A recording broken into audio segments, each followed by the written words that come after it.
それでは本日最後のセッションとなりました。Okay, we'd like to start the last session for the day. スタートアップショーケースを始めたいと思います。こ So のセッション we'd の like 司会は to start 国内最大 UK 級の Startup Showcase AI 専門 presented メデ by ィア British AI Now Embassy 編集長 Tokyo. の小田健こと小沢健介さん And が our 務めます。 moderator for the 小沢健さ session んよろしくお願い is します。Mr. よろしくお願いい Ozake たします。午前中のセッションに引き続き AINA 2回目ということで、 largest AI 今回はなんとイギリスの大使 dedicated 館が厳 media. 選したスタ Well, ートアッ once プ again, 10社を紹介させていただ hello, くということで、 thank you very much. まあ We'd like to introduce 10 companies selected by UK Embassy. We will be spending about 60 minutes. Welcome. We have received several questions from the audience.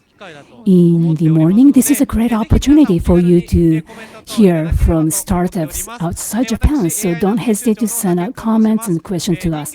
Once again, I am your moderator. So based on our vision to create a society where human and machines can live together and coexist. So I am the editor-in-chief of our company. Would you like to introduce yourself? My name is Takai Shiho. My nickname is Shita. I am in charge of communication of our company. Nice to meet you.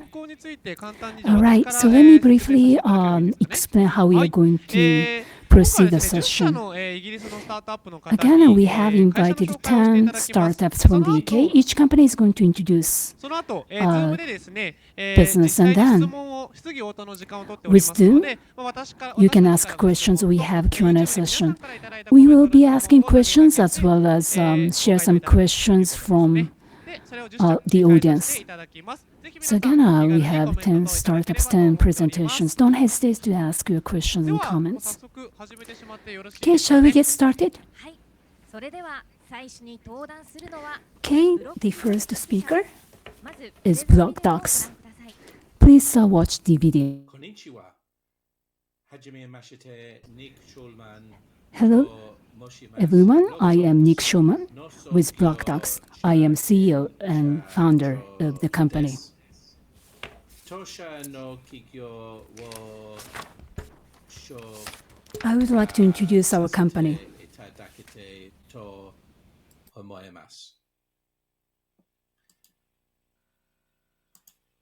At BlockDocs, we solve three key problems.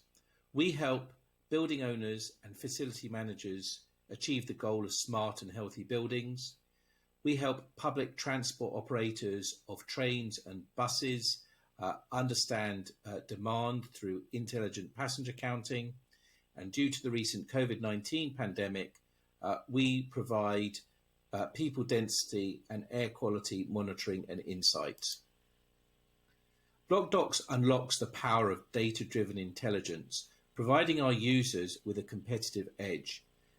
Benefits include energy saving, space optimization, improving health, well-being and productivity, increasing revenues, improving operational efficiency, and maintaining health and safety on site.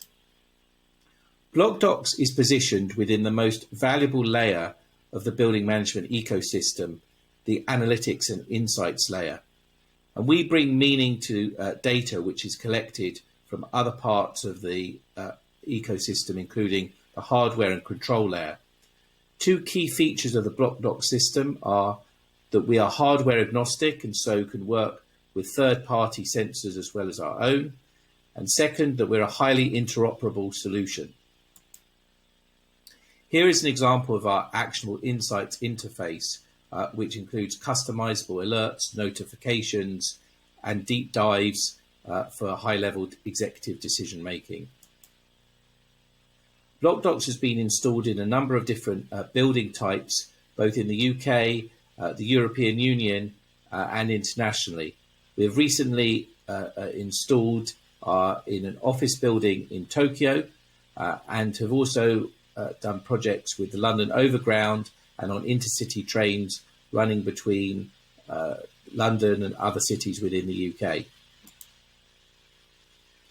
One particular use case that BlockDocs helps with is the impact of COVID-19 on the built environment. Building owners and facilities managers are having to deal with a trifecta of problems, including indoor air quality, people density, and worker safety.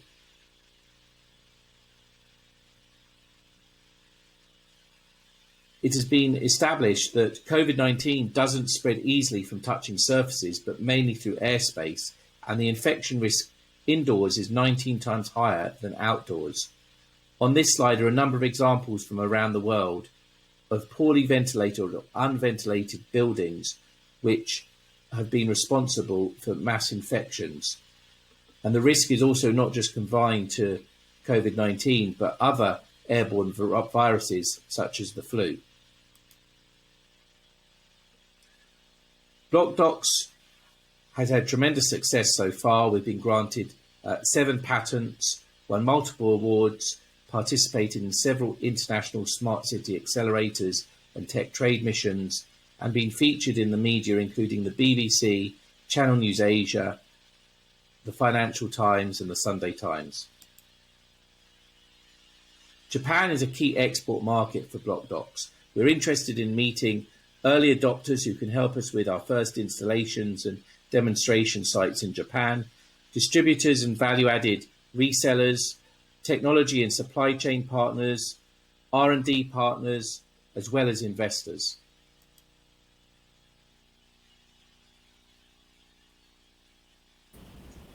心に立ててどうもありがとうございま Thank you very much for your し attention. た。どうぞよろしく We look forward to working with you. いたします。Thank you, and we look forward to working with you.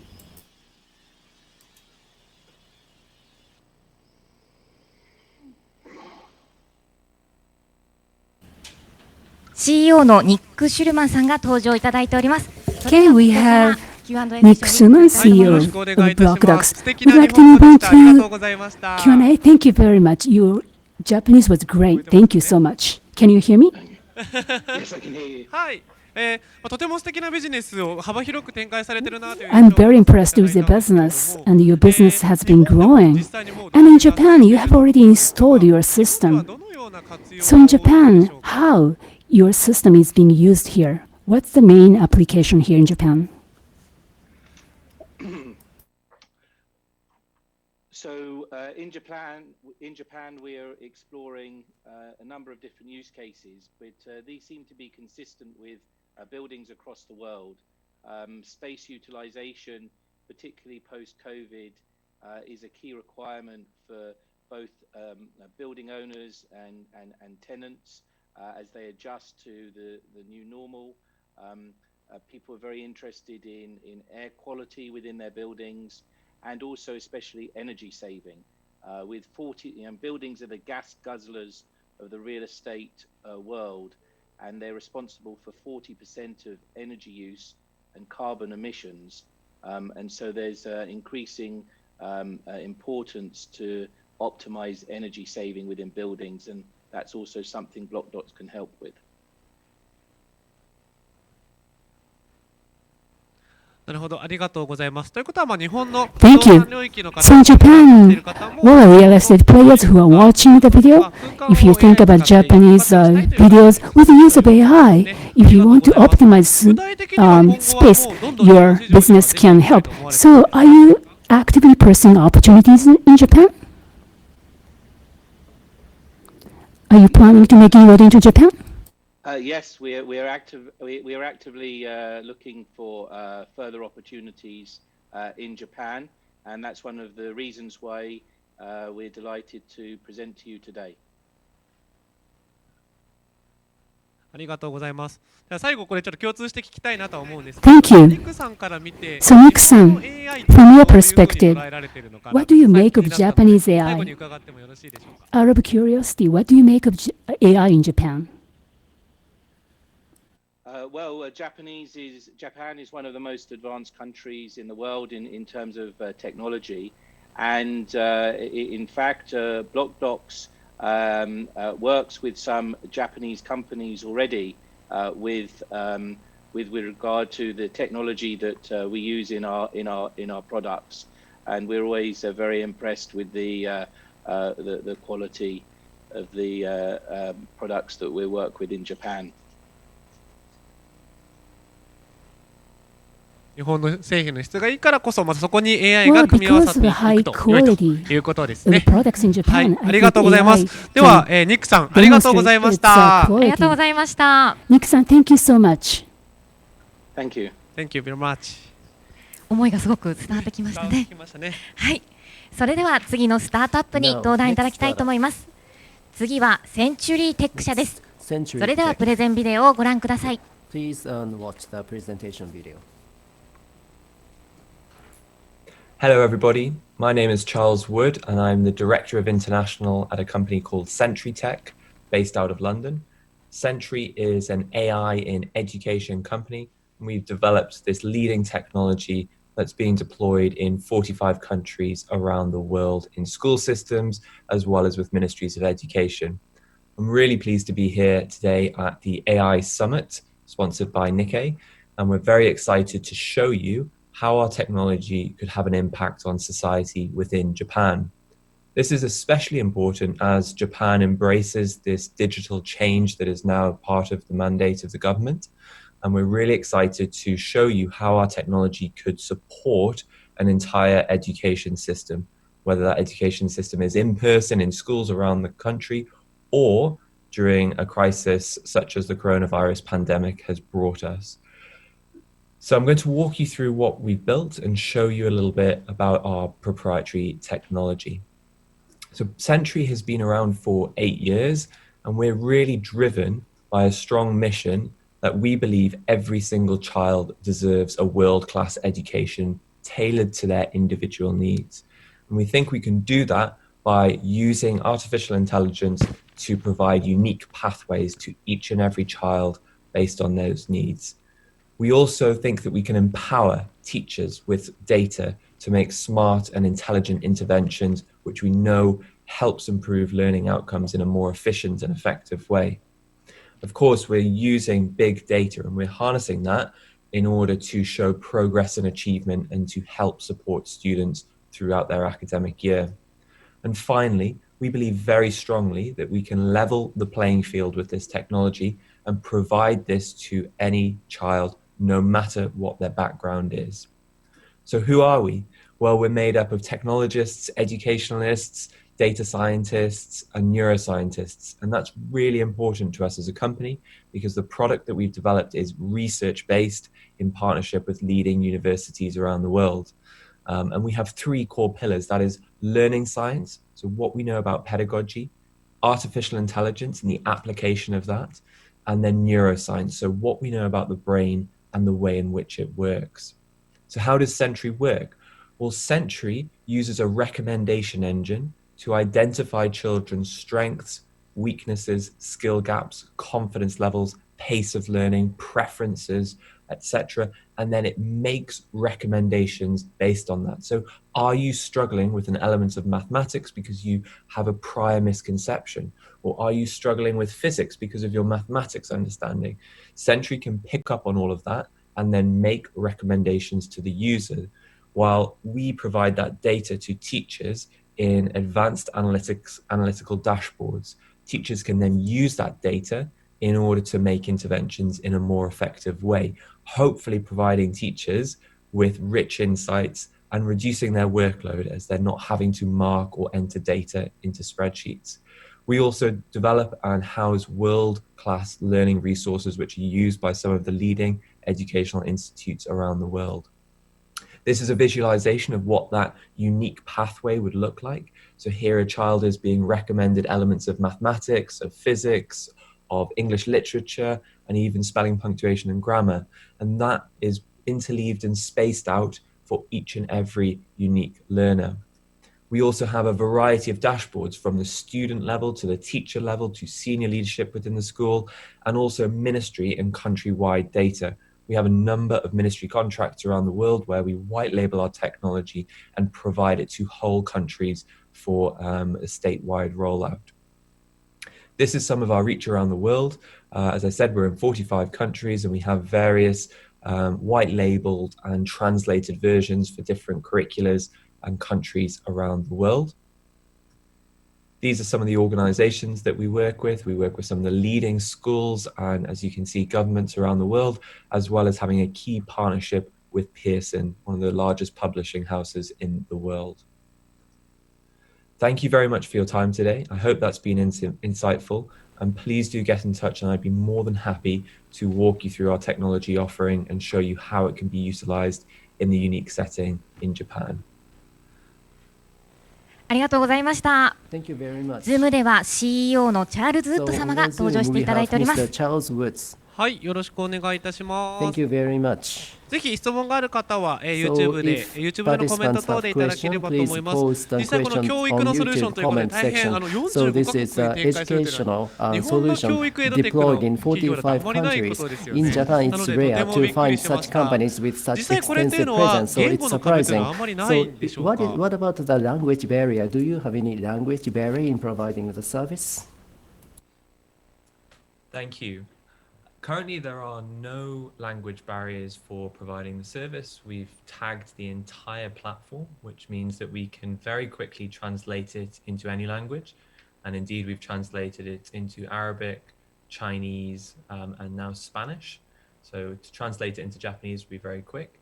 The key thing with language is also looking at a country's home curriculum. So whilst we could work extensively with some of your British international schools or international baccalaureate schools within Japan, in order to provide educational services to the state sector schools, we'd have to look at partnering with a content provider who have extensive resources in Japanese. So that's partly why we're here today. We're really keen to find a partner on the ground who could work with us to help develop local curricular resources on the platform. ありがとうございます。本当に幅広いパートナーがいるからこそできるということなんですね。 Because you have an 具体的 extensive に range は of 日本の partners, you can provide services. パートナーシッ So プを組みたいと思われ specifically ている in のか、 Japan, それとも so are you 塾 seeking みたいな partnership with Japanese official schools, パー public トナーシップ schools, を or 組みた are い you と思われている also のか、 looking どのよ for うな戦略を opportunities 描かれ with ているの of か伺いたいと思います。 partnerships with private crown schools in Japan? Looking for a range of partners, and indeed we're talking to the British International School of Tokyo, which I believe is one of the flagship British international schools around the world. But for us, working with governments is our key objective. We work with 3 governments around the world, and that is for statewide rollouts of our technology. And in order to broker that relationship, we first need to have a key local partner who understands the government's makeup, understands how we can translate and develop content locally, but also understands how the state schools in Japan work and operate. I know that Japan are going through a huge digital transformation at the moment, and a key part of that is going to be looking at the education system and how we can provide more personalized and tailored education solutions to children so that we are preparing them for jobs of the future. Lots of people talk about 21st century skills and things that are going to be required to prepare our young children for future jobs. The reality is very few of us know what those jobs are going to be. Lots and lots of jobs are going to be taken away through automation. And so we just need to make sure that we're preparing lifelong learners who can reskill as they move through the different stages of the workforce. はい、ありがとうございます。確かにこのデジタルトランスフォーメーションで求められるスキル In が変 digital わる中、 transformation, required skills will keep changing. And in Japan, there is in Japan educational system kind of uniform. So in that sense, distinguished customized services will be more effective and important. And from your viewpoint, Charles-san, Japanese education, globally speaking, the Japanese universities ranks are below the Western universities. But from your vantage point, how do you view Japanese educational setting? Well, there's a global system called PISA, which ranks different education systems around the world. So that's always quite a good indicator of how effective an education system is. In Japan, you have very low very high literacy and numeracy levels. So you're obviously providing a good bedrock of education for children as they move towards tertiary education. But I think one of the key things is looking at what your education system is made up of. And that's something that we're going through in the UK at the moment. In the UK, we have 1.8 million students who underperform in basic numeracy and literacy every year. And the UK is supposedly a developed economy with a world-class education system. This education system has been exported around the world to colonies and other parts of the world where the British have had a presence. And no one's ever looked at that system and said, well, is this the best way of doing things? Are we really providing our children with the necessary education to help them in the future life? So I think it's something that we can all do, and I think Japan is at a great moment right now because you're going through this transformation, and it allows you to look inwardly at your current system and what can be done differently. And that comes down to infrastructure. So are schools connected? Do they have access to devices? Are they being taught the right subjects? Coding and STEM are these things that are part of the curriculum, which are going to be so important for the future. So yeah, I think Japan are doing a great job, but we can always do better.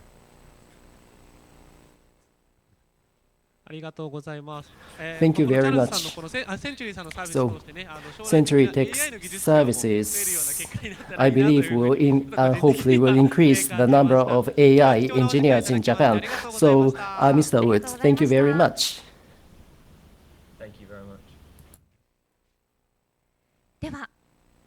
much. So next, the third company, the start company. Next, Mindtech Global Limited. So please watch the presentation. Konnichiwa. I am Chris Longstaff, the VP of Product Management at Mindtech. Today I'd like to spend a little bit of time telling you about our company and our products. Mindtech was founded in 2017. Our vision is to democratize AI development, and we intend to do this through the provision of training data for AI systems. We've built a platform, Chameleon, in order to create the synthetic data that is required to train the systems for our target markets of smart vision, smart city, smart machine. We have a relentless focus on ensuring that we provide to you, the customer, exactly the data that you require. The key problem that is faced by people today in training AI systems is that of the data. Real-world data is often ineffectually labeled. There are inaccuracies, there are missing labels, there are incorrect labels. We also face the problem of data drift, whereby the requirements that we had a year ago are probably not the same as the requirements that we have today. We must constantly update our AI systems to meet the current requirements. Mindtech's solution to this problem is to create photorealistic virtual worlds that combine a scene with assets and generate full annotated output data that can be used to accurately train your AI systems. Our platform is comprehensive, consisting of a range of tools and also the data that you will need to feed those tools with. We generate comprehensive outputs including the visible images, the mask data, and full 3D bounding boxes. These can be used to train AI systems and create new innovative products. We really focused on providing solutions to real-world problems. Some examples here from the world of retail, where retailers wish to deploy a product that can be operated worldwide but faced with difficulties of using local products. Synthetic data enables us to use the same basic setup but create optimized data sets for each worldwide deployment. The same for the number of people here. We create characters which will represent the appropriate people within the area of deployment. We match the deployment area. We also need to be able to rapidly respond to changing requirements. Synthetic data is ideal for this. So things like the COVID situation, we've been able to rapidly create new data sets for training for social distancing and mask wearing. Synthetic data really delivers results. It enables a faster time to market. It reduces the requirement to have real data, which is very expensive and very difficult to obtain in a privacy compliant manner. And above all, it improves the accuracy of your system as well. So faster and more accurate. Our full tool chain is very simple to use. We've designed it specifically with the data scientists in mind so that they can focus on creating the data sets that they need to train their systems. We focus very much on customer requirements, creating the kind of photorealistic characters and the behaviors that our customers need for their specific application. And through the provision of highly detailed, highly accurate annotations, we enable our customers to improve accuracy and to create solutions that were previously unattainable. So in summary, the Mindtech Chameleon platform allows you to create unlimited amounts of data. It does this in a manner which does not impinge on privacy rights. It enhances the AI accuracy of your product. It improves your time to market. And also it creates value for you and your customers, creating unique solutions. Thank you very much. ありがとうございます。 So thank you very Zoom では much. CEO So のクリ at ス Zoom we have Mr. Chris あり Long, がとうございました。 Longstaff. Thank you very 特に much. 自動運転の領域です So と in the autonomous driving, there is virtual reality and you can do training.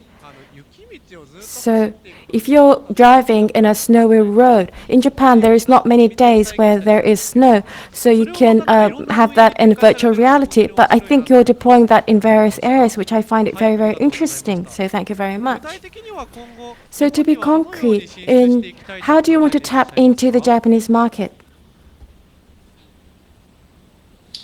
Okay, so we see a lot of opportunities for working with companies in Japan, especially the ability for a Japanese company to deploy their products worldwide. For example, if they are trying to create a product which is looking at pedestrians or cars, the pedestrians and cars will be different in Japan to they are in the UK, to they are in the US. And we can enable those Japanese companies to get the training data that they need to deploy their product worldwide.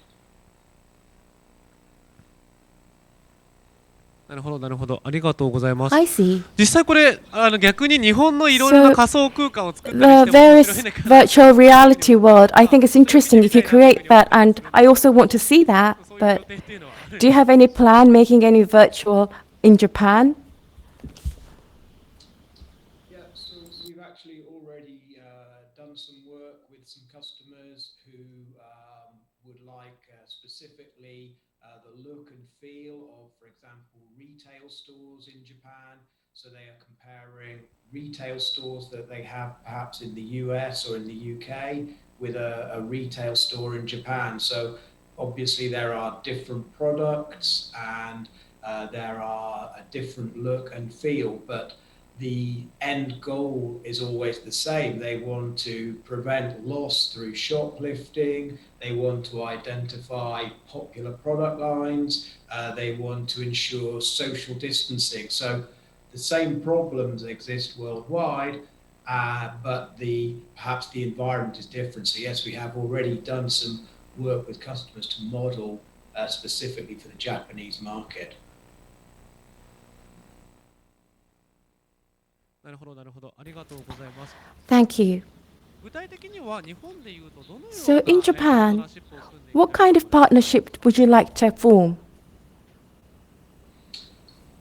So we're very open to working with different types of company. We work with systems integrators, so people who are putting together perhaps camera systems to go into premises or retail. We are working directly with government type enterprises, so perhaps if it's a national rail and you want to have some additional intelligence around government buildings or important transport places. We work with companies who are developing the cameras themselves, as well as semiconductor companies. So there is a very broad spread of companies who would be interested in this kind of technology. The other kind of company we've also worked with, we work a lot with the companies who are developing the training platforms so that they can create massive data sets to test their training platforms. So we have engagements with those types of companies too. Thank you. So you spoke about data, but in Japan, this AI data is a big challenge, and the precision is very, very important. And you've already come up with virtuality, and you've been able to make unlimited data set. That's amazing. How was it that you were able to come up with this wonderful idea?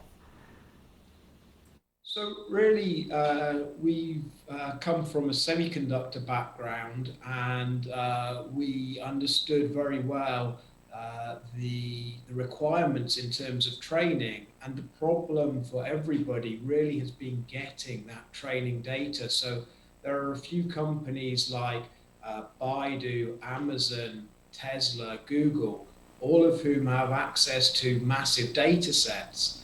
For most companies, that is not the case. They don't have access to all of this data. And what we really wanted to do was enable any company to take advantage of the benefits of AI, and specifically, to enable those companies to innovate. And without the training data, it's very, very hard to innovate. And that's really where we came from. We wanted to democratize AI development and allow any company to take part in this AI revolution. ありがとうございます。今後の世界展開にとても楽しみだなというふうに思っております。今日は貴重なお時間いただきましてありがとうございました。Thank you very much, Chris. それでは続いてのスタートアップに登壇いただきたいと思います。はい、次はイプソテック社です。まずはプレゼンビデオをご覧ください。Next, IPSOTEC. Please take a look at the presentation video.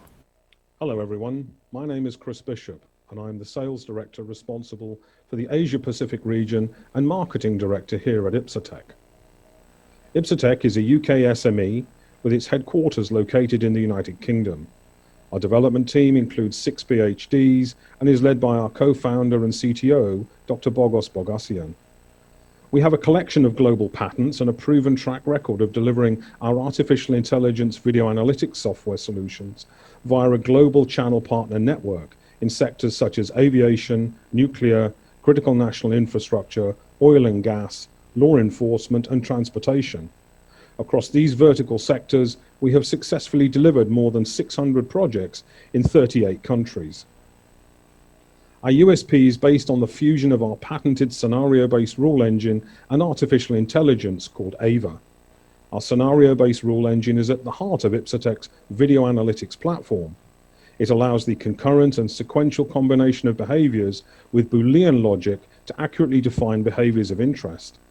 IPSOTEC's AI technology is getting smarter with every new release through the continuous training of AI models on high-performance machine learning NVIDIA systems, which is introducing new capabilities and higher accuracy to our AVA engine.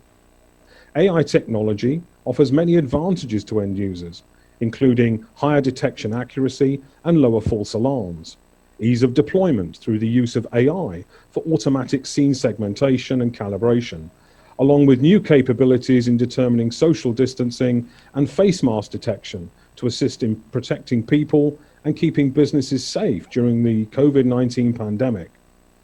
This fusion of technologies reduces server overhead without compromising on accuracy and provides greater flexibility and performance. In this first video, you will see that we're not only counting the people and calculating the approximate speed, but we're ignoring inanimate objects such as briefcases, backpacks, and handbags. In this second video, we're demonstrating the accuracy of our proximity detection solution, People who are closer than 2 meters to another person have a red ring around them, whilst people who are not close to another person than 2 meters have a yellow ring around them. As you can see, the distances between the objects are being calculated automatically through our patented geospatial algorithm. In this third video, we're demonstrating the power of our AI vehicle classification capabilities, where we're able to detect automatically vans, people, cars, trucks, and motorbikes. We recently participated in a proof of concept with a warehouse operator and deployed our social distancing solution to identify areas where breaches in social distancing were taking place. The installation used the existing CCTV cameras, some of which were fitted with loudspeakers. We established a set of rules whereby if someone was closer to a colleague for 3 seconds, we logged the event. If someone was closer to a colleague for more than 10 seconds, an alert was generated. If a spike in alarms occurred, an email was sent to the supervisor. The outcome of the POC was that using Ipsotech's VI Suite AI COVID-19 social distancing application, the warehouse operator saw the number of social distancing violations reduced by more than 70% over 3 weeks. The data generated from alerts and alarms can be presented in many different ways, depending on the end user's requirements. In this example, you can see that we're reporting violations in the past hour, violations over time by camera, and violations by distance per camera. These reports and the capabilities to change them are standard with our software. In this example, which was generated from a railway project in the UK, we're providing insight into crowding in the arcade area, escalator crowding over time, platform occupancy, and the flow rate of passengers over time. Arigatou gozaimashita.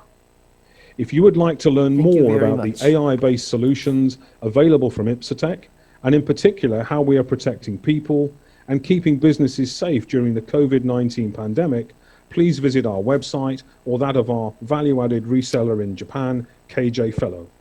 Arigatou gozaimashita. Thank you very much. On the Zoom, we have Mr. Chris Bishop, Sales Director, APEC, and Marketing Director. よろしくお願いいたします。まさにこのコロナの中で日本でも注目されているようなソリューションかなというふうに思っていますが、実際このコロナの中でイギリスでは御社のサービスは結構伸びてるんじゃないですか。Do you see the growth of this kind of service being provided? We certainly see the adoption of social distancing applications as being a very important part to take care of the well-being of people, both as they go about their daily lives as well as in the workplace. なるほど、ありがとうございます。もし、今回この日本のイベントに登壇してくださっているということですが、Now you are participating this event in Japan. So in Japan, the social distancing and the space recognition and detection, are you assuming the use case in Japan, similar use case in Japan too? Yes, we have been working with a partner here in Japan, and through their efforts and relationships, we have seen a significant increase in interest in the COVID-19 type applications that Ipsotech is able to offer. And we look forward to continuing working with our partner and some of the customers that they have identified here in Japan. ありがとうございます。Thank you very much. So in Japan, restaurants and some restaurants are crowded, and there are some solutions that identify level of crowdedness. But what is the differentiating advantage of your application that sets you apart? One of the differentiators is our application has the ability to combine artificial intelligence with a technology that we developed called scenario-based rule engine detection, another form of video analytics. And when you combine these two together, it makes an extremely powerful platform. So whether you're looking at COVID-19 type applications for a stadium, for instance, with the Olympics that we all hope will take place in Japan next year. An application like ours is ideally suited to that type of environment. Albeit a main train station with JR East, the same thing would be true. Our application has been tried and tested by different companies in different parts of the world and is both proven and reliable.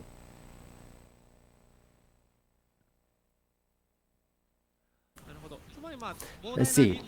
So in a place that has huge population number, so you can even check the speed of movement of individual person. Then in Japan, even in crowded places, at a stadium, Olympic stadium, then what is the maximum capacity that your application can identify in terms of their movement?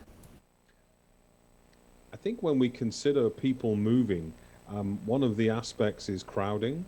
So crowd density becomes important. Our ability to be able to determine a person's approximate speed means that when large groups of people form, and maybe they're stationary for a period of time, you could create an alert for supervisors that maybe they should hold back additional people coming into that area because you're just going to exacerbate the situation. So our solutions provide a holistic view of what is happening, whether it is too many people in one particular area or the flow of people moving into maybe even a train platform.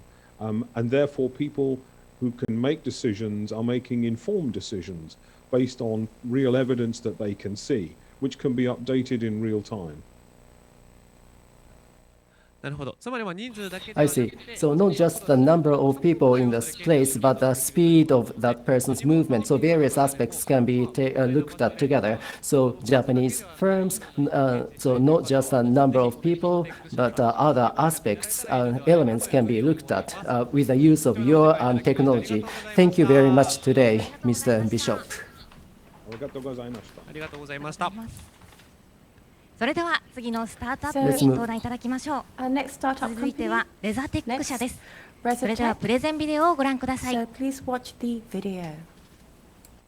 Hello, my name is Philip Briscoe and I'm the Chief Operating Officer at Resatech.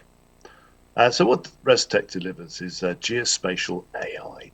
So that's really the power to help our customers manage their ground-based assets, their critical infrastructure, using the innovative power of satellite data combined with other environmental data sets and asset data.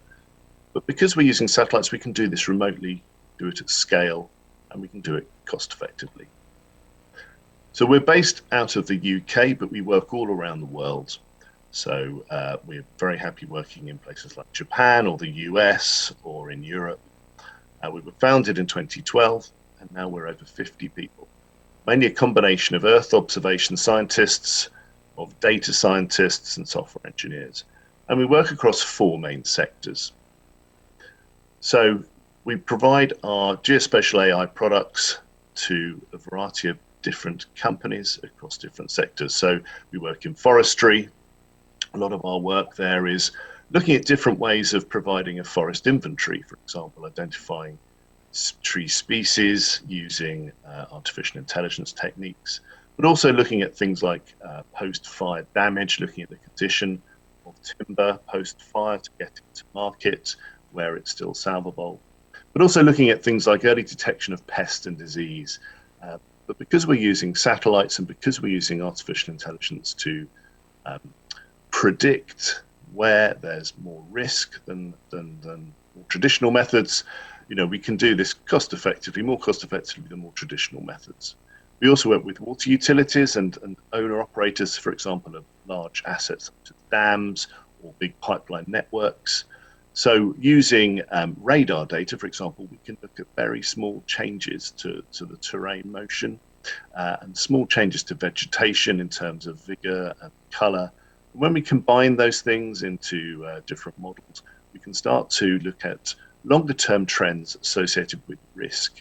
So where is the dam moving when it shouldn't be? And how do we let you know that before you might normally find out? So that's really what we're doing with our different geospatial applications. We work with energy companies. So, for example, identifying vegetation risk for large-scale transmission lines or distribution lines. Again, we can do this remotely. We can do it at scale because we're using satellite data. We're using artificial intelligence in order to identify and predict that risk.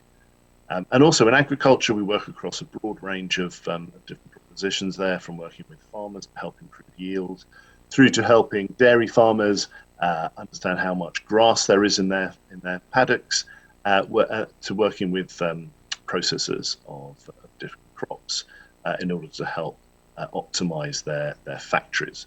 So we work in a wide range of sectors, and we would like to offer these to the Japanese market, and indeed any other challenges that Japanese companies may have. Please come to us and we can discuss how we might look to resolve them with our geospatial techniques. So just to give you an idea on what is driving the technology, so we're using lots of different global data sets, including satellite data, our customers' asset data, localized data around weather and soils, etc.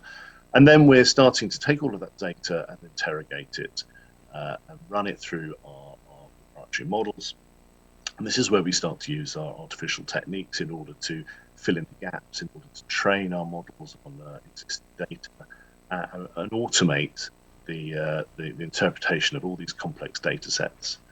And then using different online distribution methods, we're providing business tools. We're providing geospatial analytics, which allow our customers to make decisions, but also integrate with their existing processes as well. So this is a quick introduction to Resitec. We're very pleased to present these products to the Japanese market. Thank you for listening. ありがとうございました。 So thank you very much. So at Zoom we have Philip Briscoe, よろしくお願いし COO. ます。よろしくお願いいたします。これ地理データを AI でということだったんですけれども、 So geospatial AI, that's amazing. So this geospatial data, how accurate is that geospatial data? It depends on the different satellite data that you're analyzing. So you can get down to sub-meter to 50 centimeter in terms of resolution. But actually what we do is we usually use 10-meter resolution data. That really allows us to give us the depth of detail that we need in order to provide tools like risk monitoring for dams and reservoirs, for example. ありがとうございます。実際この世界のカバレッジでいうとどれぐらいなんでしょう So in the coverage か of the world, how much are you covering in terms of the world? All of it. So satellites are orbiting the Earth all of the time, collecting data for every country in the world. So whether that be the UK or Japan, we're able to have a global data set. So what the products that we develop are global tools. What we do need to do, though, is replace the local data. So if we need local information about soils, for example, or local weather data, we swap that data in, but the satellite data is collected all around the world. ありがとうございます。この衛星で見る So in terms of when you look at this at どれぐらい satellite, のメートルごとに見れるのかって分解能なん how ですけど、 can you see なんか the この meter in 衛星 terms のデー of タっていうのはあと the 可視光と不可視光見える光と見えない and 光 there があっ are て夜 lights の you データ can を取れ see るのか and いろい lights ろ you あって cannot 面 see 白いですよ and ね。 you can 私も一 take 回 data you can 取 see 材を at した the ことが night あ and り you まして cannot. 同 I've じようなサ conducted ービス such を本 interviews 当に衛星データで for 活用 similar の past 未来 and が I す was ごいあ just るなというふう wondering, に I 思いまし thought た。 that there are a lot of ただで hopes す for ね、この satellite 地理デ data. ータというのは However, 一 in 方で terms of this 活用の geospatial 仕方の想 data, 像があまりつかない it's 分 very 野でもある hard のかなというふ to うに思ってい imagine て、 how you can 例え utilize ば日 that. 本の中だと So, ど for んな会 example, 社さ in んにどん Japan, な活用 what がで kind きる of のかっていう company, のをも what う kind 一 of 度なん company か can 教えていただけ utilize? たら嬉しい If な you というふう could に思うんですよ。 discuss that once again. Sure, yes. So it's proven technology. We work all around the world, and there's a whole sector producing solutions. So, for example, if there was a large forest owner in Japan, I know Japan has a lot of forest and exports a lot of timber. So what we can do using satellites is we can determine exactly what the species in a particular forest is, and that species mix across millions of hectares of land. Do that really easily. And then we can spot if there's an early infestation of pest or disease. We can interpret the image. So satellite data isn't just looking at like you're looking at a graph. You're using specialist techniques to interpret and extract information from that satellite image. So we can tell by a combination of radar data, optical data, that a particular tree species is starting to, say, suffer from an infestation of pine beetle, for example. And we can then do that far more efficiently than you could do by sending people out on the ground or even sending drones or planes. So that's how we can really help foresters better manage their forests. And for example, the other example I gave in the video, if you own a lot of dams, you might have really large dam and reservoirs across a wide area. Some of those areas are remote.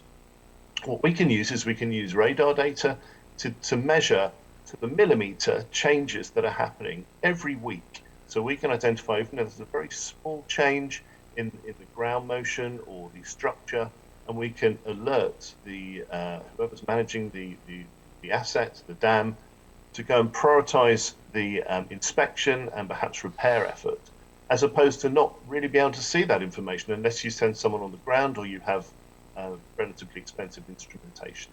So it's a new way of monitoring your assets. It's eyes in the sky, constantly monitoring in the background and alerting you every time there's something that you need to be concerned about.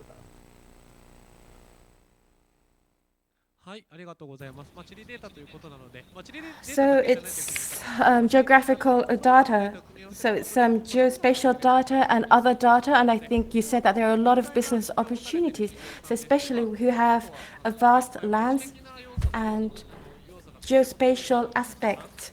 Companies that have very geospatial aspects, I think geospatial aspects is a very important thing that they can utilize.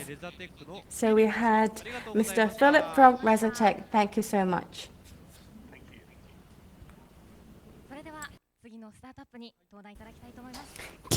Okay, we'd like to invite the next startup. Please welcome Humanizing Autonomy. Let's take a look at the video. My name is Maya Pindeus, CEO and co-founder of Humanizing Autonomy. We're building the global standard for human-machine interactions, and we're focusing on the field where humans and machines interact most, which is the urban environment. Our solution captures the full range of human behaviors into an intent prediction engine that runs real-time on the edge. It is vision-based, can work with any existing sensor, and is easy to integrate into the variety of mobility systems, such as a CCTV camera at a roadside unit, a dash cam in any type of car, and production driver assistance systems, all the way up to autonomous vehicles. With Humanizing Autonomy, we're building our own category. And to do this, we require a powerful ecosystem of some of the world-leading mobility players and regulators. World's leading OEMs, Tier 1 suppliers, device manufacturers, CCTV integrators, chip makers, public authorities, all working together to work towards the goal of a global standard for human-machine interactions. It is the interaction between people and machines that will unlock the real value of urban mobility. Our technology enables safer, smoother, and more efficient journeys in the urban mobility ecosystem, and that reduces transportation and liability risk. We improve safer journeys by reducing accidents and reducing liability costs over $156 billion a year as a result of accidents with pedestrians and cyclists.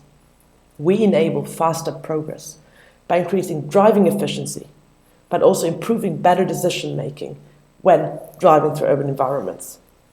We create a smoother experience by reducing heartbreaking events, reducing false positives, and providing a better and smoother customer experience. And we enhance efficiency by increasing fuel efficiency, increasing sustainability in urban environments. And this is done through our unique approach. A unique approach that is multidisciplinary, fast and flexible predictions that work across multiple markets. We are multi-market, meaning that we are optimized for immediate human-machine market applications, but also for long-term development of autonomous systems. We are multidisciplinary, because we're able to work with any type of video footage, extract observable and inferable behaviors. We fuse behavioral psychology with state-of-the-art deep learning models and statistical AI to create real-time predictions. And we're fast and flexible because we're modular and we're hardware agnostic. We can run on the smallest footprints in real time. And this technology is scalable across verticals. While being focused on urban mobility today, our solution is built in a horizontal manner that is modular and hardware agnostic and can easily be translated across multiple industry verticals. An example for this would be manufacturing and Industry 4.0, construction, supply chain and logistics, agriculture, insurance, and mining. Our product is hardware agnostic. It is modular, runs on mobile chips, runs real-time on the edge, and improves the intelligence of all systems today. We're easy to integrate into devices, such as dashcams and CCTV devices, and into vehicles, such as driver assistance systems and autonomous vehicles. And our approach is unique. We fused behavioral psychology, statistical AI, and novel deep learning algorithms in order to create fast and accurate, real-time intent predictions. It is a unique IP. It is how we extract a valuable data set, proprietary data set from ubiquitous camera footage, from existing sensors. How we create a modular system that is explainable, fast and accurate, and easy to integrate with a customer's stacks, and a low-power solution that runs on mobile chips in real time. Our performance is world-class. Our advanced hazard perception is 2 seconds earlier than humans' response. We reduce false positives by 10x compared to existing driver assistance systems and autonomous vehicles. We have 99% and above crossing intent prediction, and we installed in devices, vehicles, and roadside units today. Our world-leading team has deep domain expertise in the field of human intent prediction, with several PhDs in pedestrian behavioral psychology, path planning safety, and autonomous robotics, to name a few. Leading industry experience with some of the biggest automakers and semiconductor companies, and deep scaling experience from startups, scale-up to multi-billion-dollar large organizations. Thank you very much. My name is Maya Pindeus, CEO, Humanizing Autonomy. ありがとうございました。本日、Zoom では CEO のマヤ・ピンデウス様、そして会場には日本のカントリーマネージャーの CEO Ma'am Pindeus, and also we have country manager in Japan. So in a nutshell, for autonomous driving, you have developed different kinds of modules for autonomous driving. Am I correct? Well, you should ask this question to Maya, CEO. Yes, correct. We have, so our intent prediction engine, what really makes it absolutely unique is we're able to bring this onto a variety of low-power processors. That enables us to work with a full range of edge AI systems, one way with consumer dashcam devices, CCTV devices, all the way to autonomous driving. What a software does, it predicts intent and behaviors on the edge in real time. And that allows our customers, which range from chip makers, camera device makers, all the way to automakers, to take decisions, to alert drivers, to alert pedestrians, to adapt the path planning of the vehicle, or trigger braking systems. なるほど、ありがとうございます。モジュール化をしているということで、Thank you very much. It's demodularized, right? So this is applicable for not only auto manufacturer but also driver manufacturer. So you can also detect behavior of bikers as well as pedestrians. So you can think of different kinds of applications. So in the future, in Japan, well, you are also looking for partnership. What kind of partnership are you looking for? Not just automakers, correct? So let me. So in Japan, Of course, auto manufacturers, system suppliers are potential customers. We have been in discussion. And forklift manufacturers or next generation drive recorder players, and also construction players could be our target customers. If you think about construction site, there are a lot of risks and dangerous sites. So we can offer camera site and help them to protect their workers. Thank you. There may be similar solutions in Japan. So you have clients. What's the response? What's the strength? What makes your solution unique? Well, it's accurate, 99% accuracy. That's really high. So let's say you make a judgment, no one is coming, but you could meet an accident if human all of a sudden comes across the street. So it's really light. Even your GPU is heavy, you can use the system. So I think we can think of a lot of application. So you said it's edge. So what's the cost? Is it really reasonable? Can you reply? How much cost?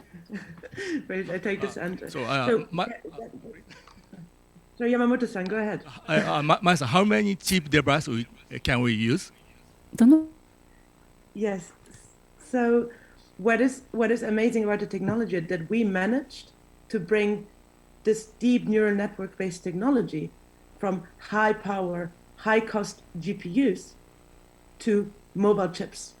That means that we're able to run on small, low power processors that you can find in consumer devices today. And with that, of course, the volume and the ability for deployment has increased dramatically. And with that, of course, the production cost significantly lowered.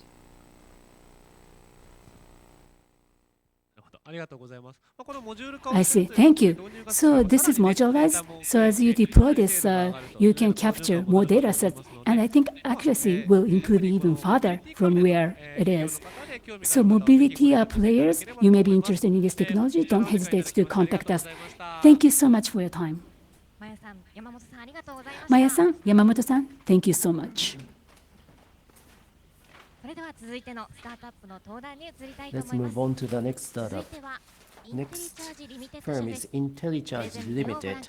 Now please take a look at the presentation video. Hello, my name's Ling Li. I'm co-founder, CTO of IntelliCharge.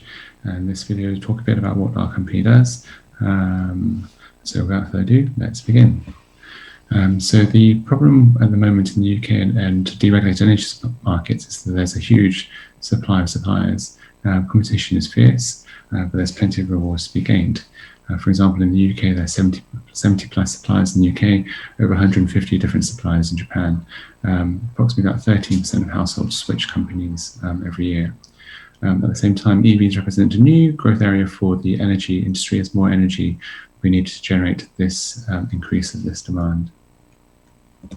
This brings us to the next problem, which is how are we going to power EVs globally?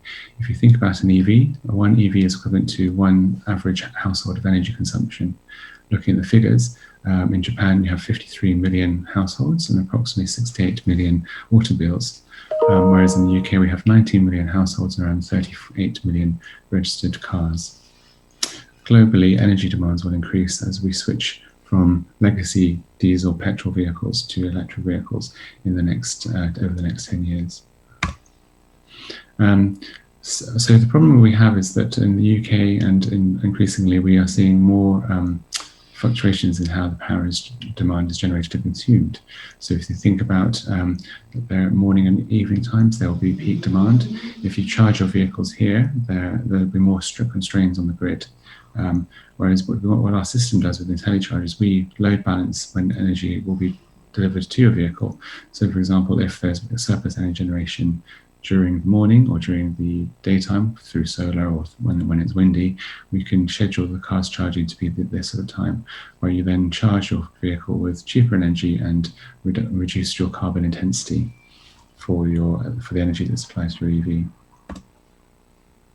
how does our software work? Well, our software connects with IoT connections to electric vehicles, so that will be either through the vehicle directly themselves or through a compatible EV charge point. Our platform will then hook into the energy market dynamics, so we get price information, renewable carbon intensity index, and potentially trading strategies of suppliers that use our platform. Currently, our progress to date is we've run internally a trial with 20-25 Tesla owners in the UK. We've also done an integration with Ubertricity. They produce charge points, and we've had a paid pilot with energy supplier in the UK called Bulb. Our app, here's some screenshots of our app. Basically, our app, when you log in, you can basically it will basically retrieve the battery level of your vehicle, and you can then set parameters such as when you want to charge your vehicle by, what target charge level you want, and optimization types, so such as price or optimized price or carbon intensity index. Energy supplier's value proposition. So as an energy supplier, this allows you to produce new products to your growing customer sector. So energy consumption increase, and the idea is then by providing such a service, you can reduce your customer churn with an interesting EV value proposition. EVs generate recurring revenues because you always have to power your EVs.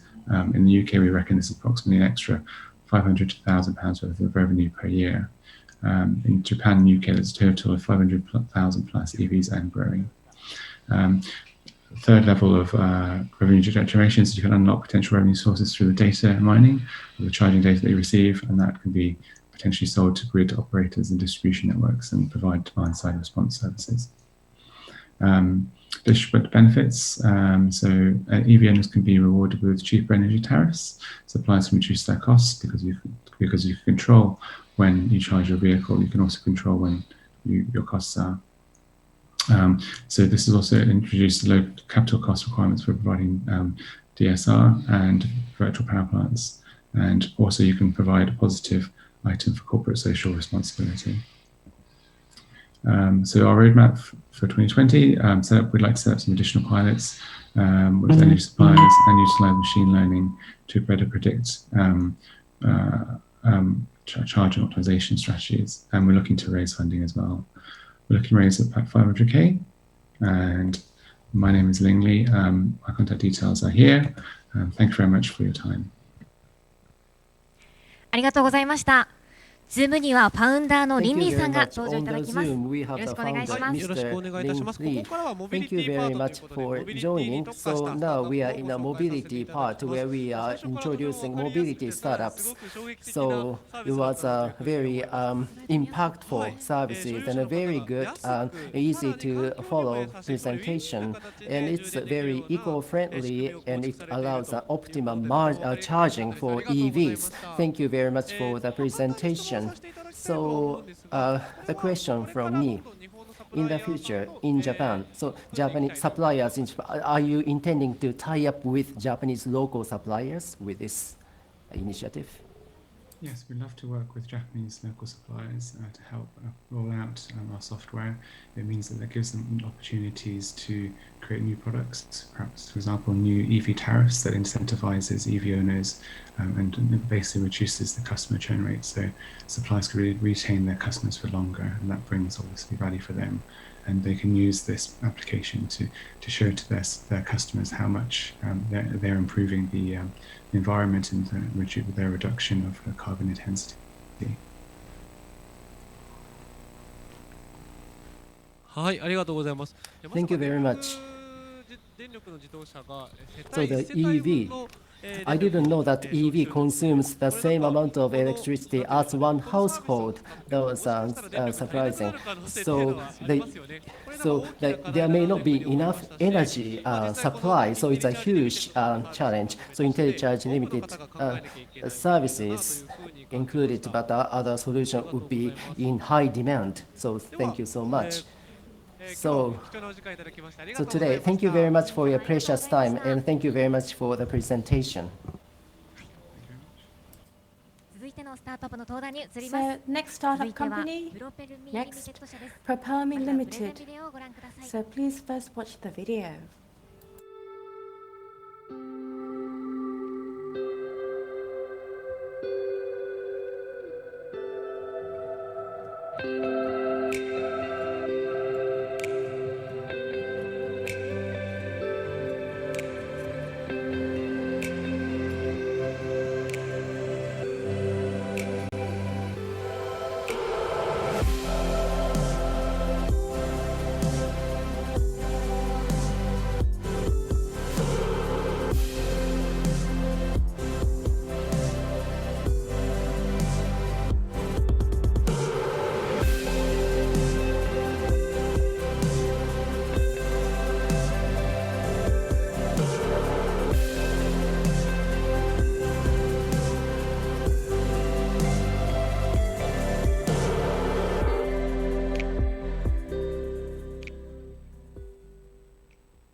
With Chalao, our aim was to build a technology that seamlessly connected people around the world and allowed them to transport themselves at the click of a button.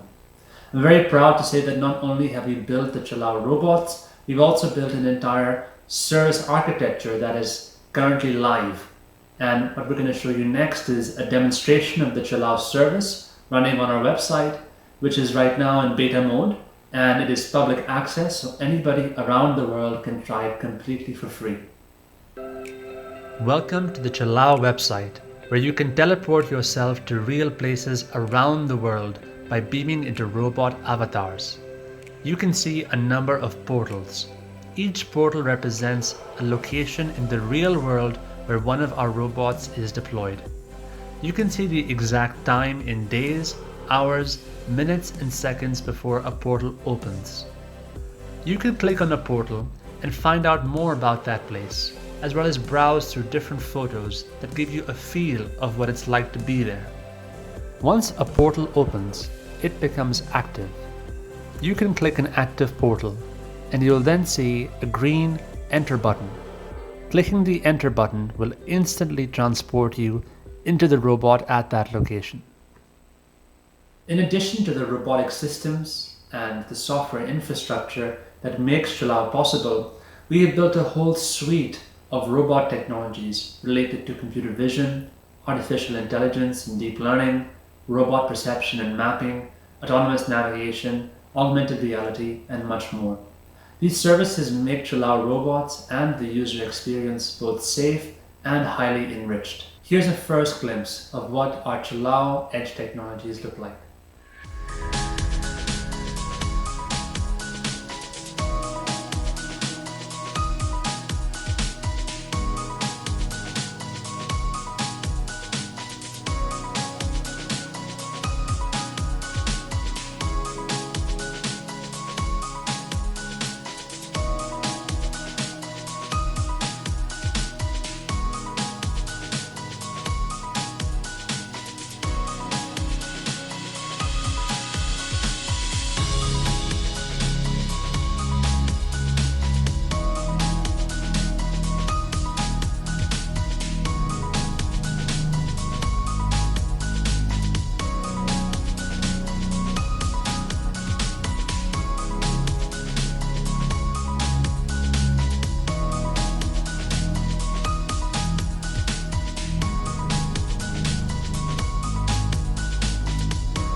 Our mission is to scale our Chalao fleet beyond the UK at international locations around the world. And to do that, we are raising our first round of funding. We are seeking venture capital investment as well as investment from angel investors to be able to build out our Chalao platform, go towards a commercial launch of our system with full payment integration, and be able to show first revenues coming in from customers around the world. My name is Zain Khwaja. I'm the founder and CEO of Propelme. We're the company that has built the Jalao platform.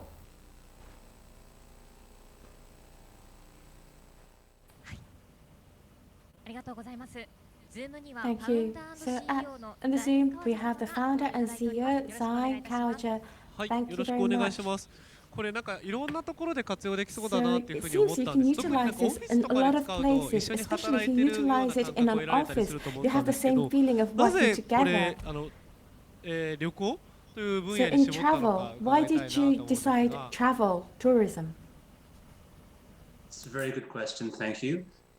We decided to go for travel as an application because it's one of the industries that has been hardest hit by COVID-19.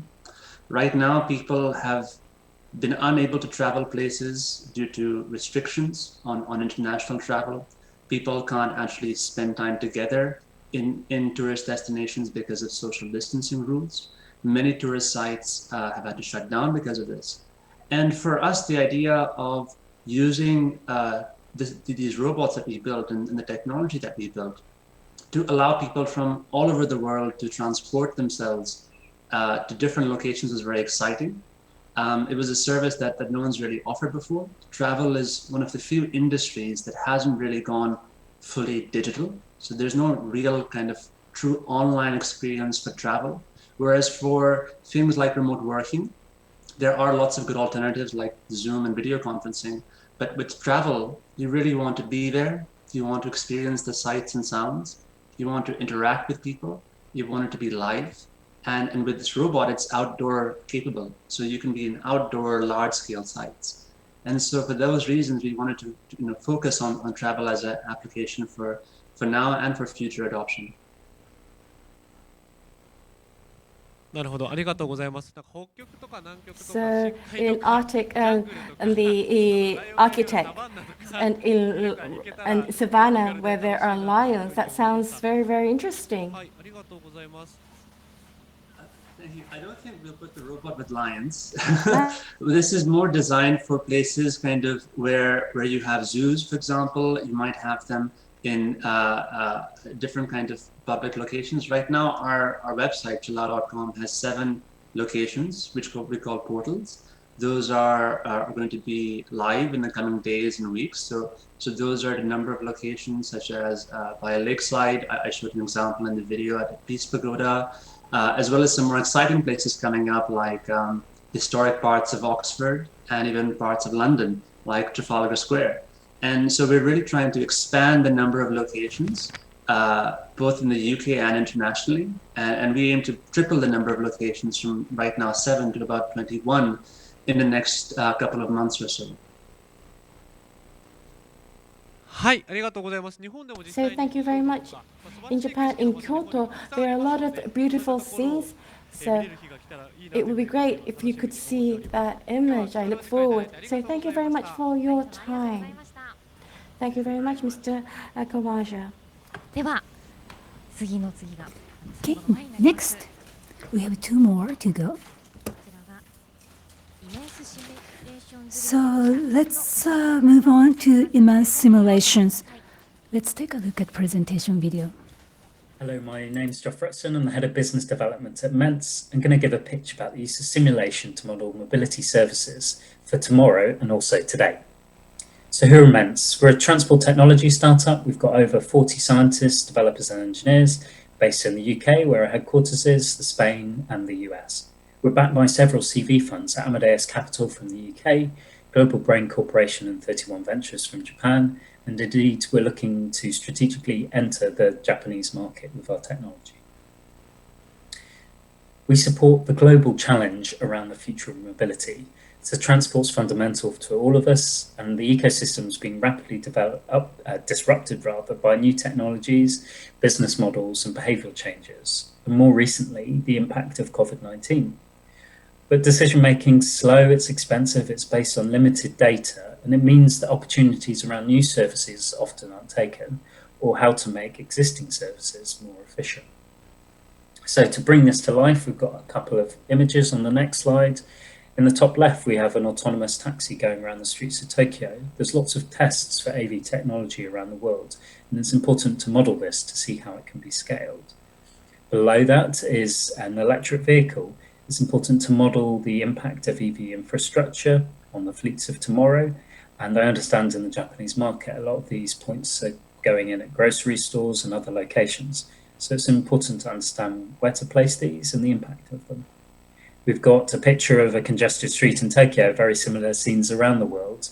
It's important to manage congestion and also air quality on our streets today. And below that, we have an aging population, really important in Japan, how to make mobility services accessible to the elder generation. What we're up against is the use of often very traditional modeling tools that are outdated and use local hardware, outdated data that's used in it, maybe only refreshed every 5 years, and also very costly models, very costly to build and also to maintain. So our solution is a mobility simulation platform. We've completely productized this, so we build digital worlds, whether it's London or Barcelona, using public data from governments, third-party data from commercial partners like mobile network operators, and also client or partner data. We have our mobility simulator, our simulation engine. It's activity-based and it's multi-agent.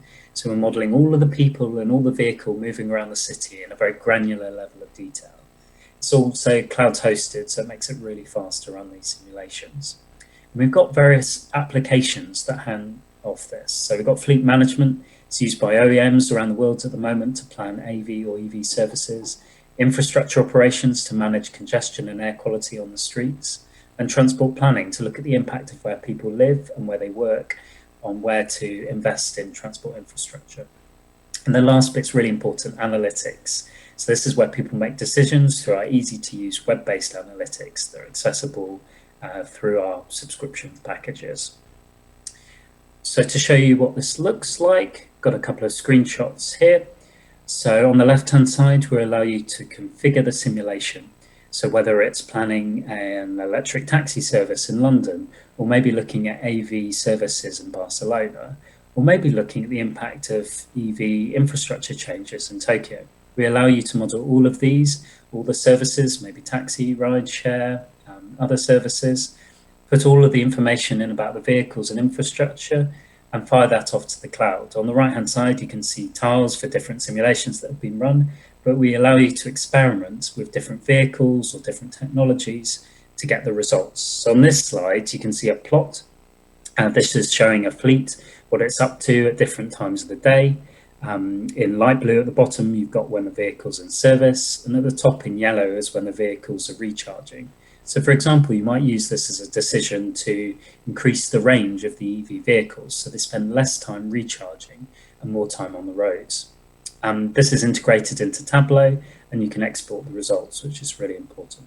So the main benefits of using our platform, it's easy to use. You don't need a lot of training. You can get actionable answers in minutes, not months, because of the fast run times and workflow, and it can support your business decisions immediately and globally. You can test services in San Francisco and then see digitally how it might work if you deployed them on the streets of Tokyo. It's also available now and through a subscription package, so through SaaS licensing. So thank you very much, and I look forward to answering any questions. Thank you.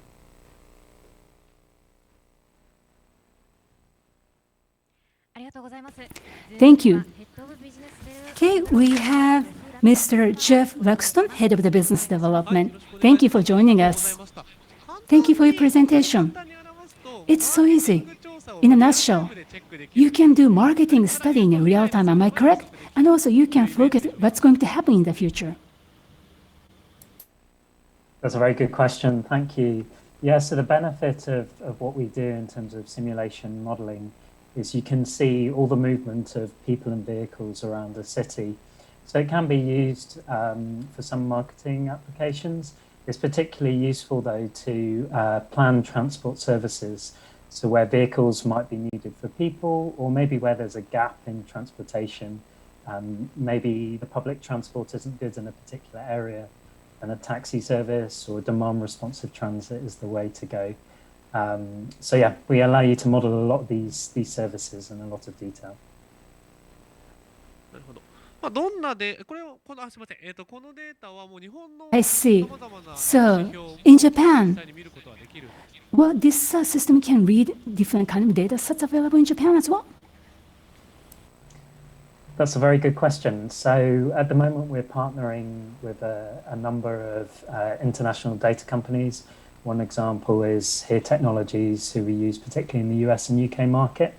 We're talking to Japanese data companies at the moment. There's a lot of experts, local experts that have data, mapping data, information about the speeds on different parts of the road network.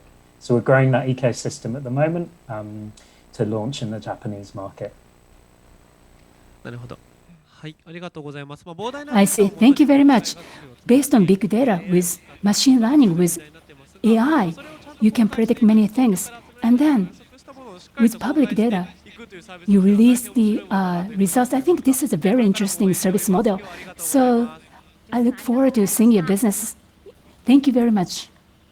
Thank you. Now, the next and the last startup today. TrustNIC. Now, please take a look at the presentation video. Hello, my name is Andrew Till, and I'm the head of automotive at TrustSonic, a UK-based cybersecurity company. What I'd like to do over the next few minutes is give you a brief introduction to our company, an overview of our products and offerings, and highlight why we believe this is so important for the Japanese market. So let me share a few slides. TrustSonic was founded in Cambridge in the UK in 2012 by a combination of Arm, Thales, and Gemalto. These companies wanted to take advantage of Arm's trust zone architecture and work with a partner that could deliver a state-of-the-art trusted execution environment to protect digital devices. Since being founded, we've been working hard to deliver on this vision and have more than 2 billion deployments across all types of industries, from mobile phones, financial services, IoT, and automotive. And over the last few years, we've been increasingly focused on the automotive industry. Today, we have more than 60 million vehicles on road that are being protected and a further 15 million vehicles under contract. We've increasingly expanded our global footprint so that we can have engineering talent close to customers in order to simplify the development, integration, and launch processes. And we regularly submit our technology to independent industry labs for verification and certification against global standards. Our core offerings in the automotive industry reside in three areas. The first is in the factory in the cloud, where we help OEMs to ensure that the right certificates and cryptographic keys are injected into the vehicle. The second is inside the vehicle itself, where we provide a trusted execution environment, effectively a secure space to run sensitive applications and services. Typically, we're protecting the infotainment cluster, the digital cluster, and the telematics units. And moving forwards, we'll be focused on ADAS and autonomous driving solutions. And our third area is to focus on the devices that come into the car and connect to the vehicle. We see this as a potential risk scenario, given the number of attacks that are increasingly launched via mobile devices against vehicles. And therefore, we believe that for applications such as digital keys and other types of interaction with the vehicle to be successful, these applications need to be extremely secure. Moving forwards, we see an increasing number of use cases based on cybersecurity technology, everything from securing over-the-air software updates to enabling in-vehicle payments, leveraging financial services technology. We also see that the growth in the sharing economy has given rise to many new business models that again require a new level of protection. And finally, I'll highlight biometrics, either via fingerprints, retinal scans, or face recognition, to enable user data to be connected securely to the services that they want to use in the vehicle and to avoid data pollution where multiple people may be using a single vehicle. Moving on, let's have a look at why this is so important for Japan.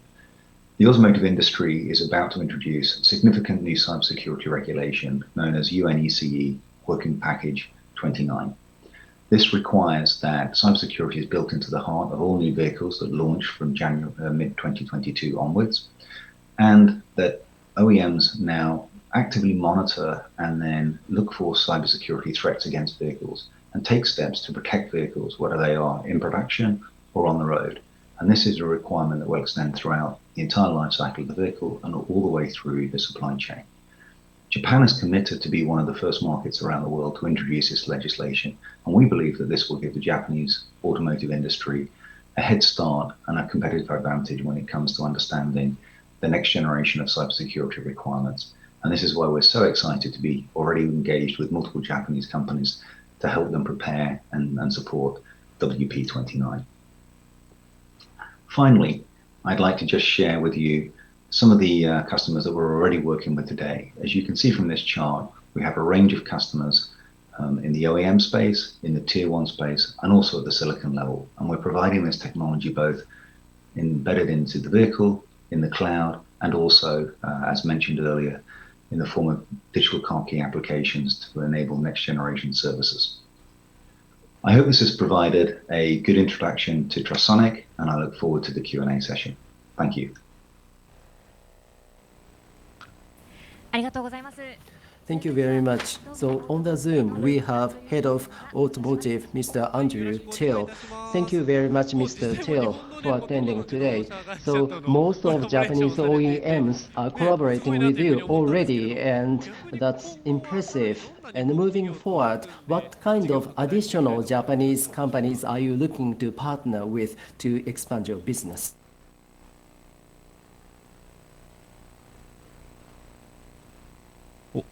アンドリューさん、もしかしたらミュートになっているかもしれないです。You are on mute, Mr. Till. You're mute.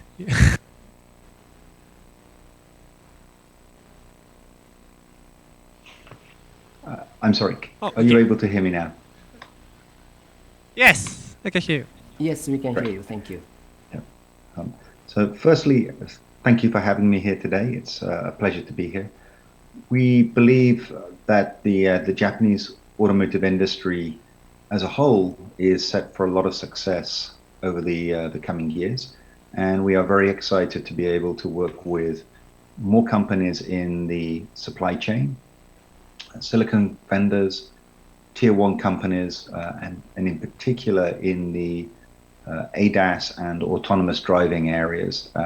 We have traditionally worked in the infotainment systems, but see a lot of opportunity to support Japanese companies in these more advanced technologies that will drive the automotive industry forwards.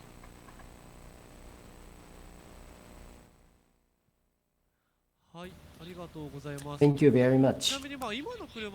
So now, the cars, even today, have some autonomous drive element to a certain degree, but the security that you explained, is it needed for the fully autonomous drive cars, or even to the current level of autonomous drive? Do we need that kind of level of security already?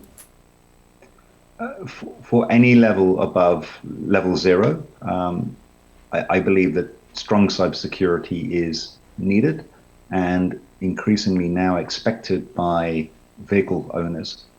So not just level 5, but level 1 through to level 5.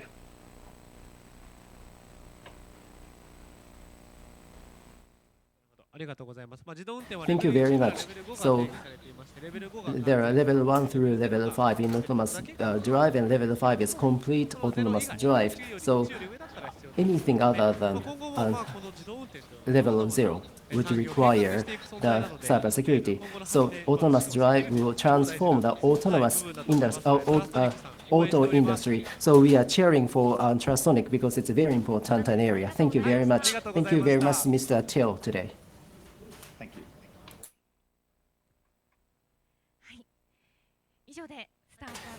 Now, we have come to the end of the startup showcase. So it's been an hour and a half in length. It was long and it was short at the same time, and 10 firms were introduced. There were some similarities to Japan and some differences, and there were a lot of novelties. So going forward, I hope that there will be more collaboration between overseas startups and Japanese firms. Yes, I do hope that a lot more opportunities would be discovered in the future. Personally, the tourism related services, Propel Me Limited services, I took a huge interest on it. So maybe I could have a short trip to Kyoto. So there are many business models introduced today. And for us, this is not the end.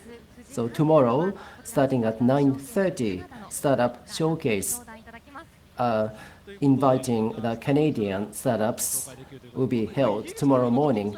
So it will be interesting to see if there is any difference between Canada and the UK. So tomorrow we will start at early morning, but thank you for your continued participation. So this is it for today. Thank you very much, everyone, for staying with us for such a long time, and see you tomorrow.